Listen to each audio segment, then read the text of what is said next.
This is Chuck Harris, and I serve Messiah as senior pastor to all our members, friends, and neighbors. And today I want to talk to you just for a couple minutes about our fall stewardship program, Building a Culture of Generosity, which is really learning about how we are to live generously with one another under the light of God's generous grace and love.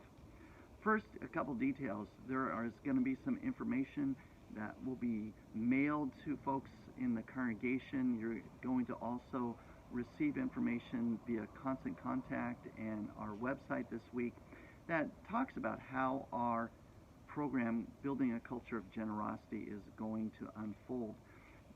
This is going to be about a 6-week program. Our statement of intent, which we used to call pledges, but now statements of intent, are going to be received on Sunday, November 15th, and we'll talk more about that as we get closer to November.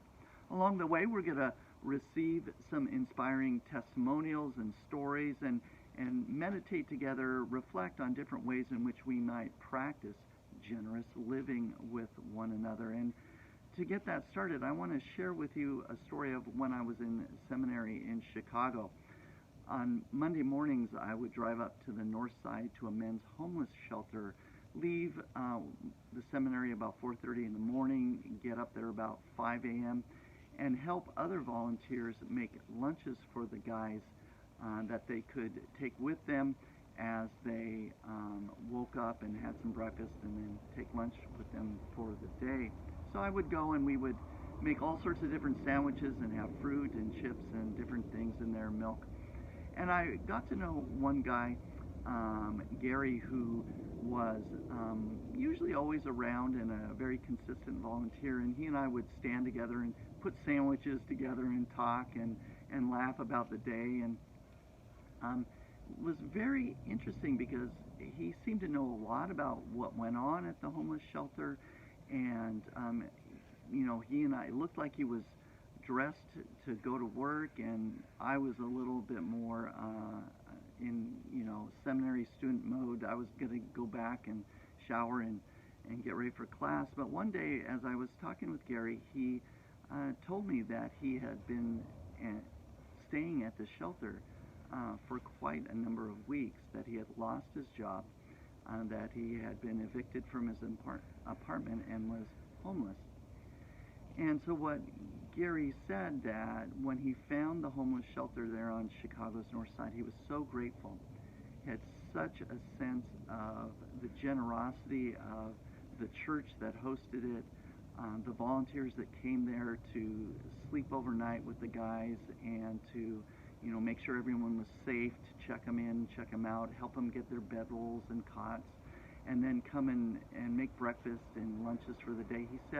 He said that in the midst of the most traumatic experience of his life, there was this community of faith that was just being amazingly generous, and it inspired him to return some of that generosity. So while his friends and neighbors there at the homeless shelter were still sleeping, he would get up extra early, and he would come and stand by me or another volunteer, and he would help pack lunches, not just for himself, but for those that he had spent the night with in the shelter.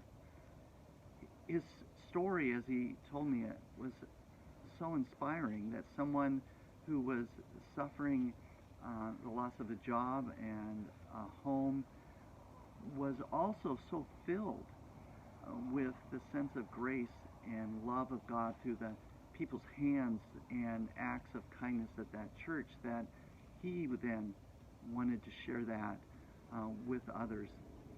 That's what I mean by building a culture of generosity, sharing with one another about how we've been blessed and how we can bless others, whether we have a roof over our head or, in Gary's case, had lost one, but also found one.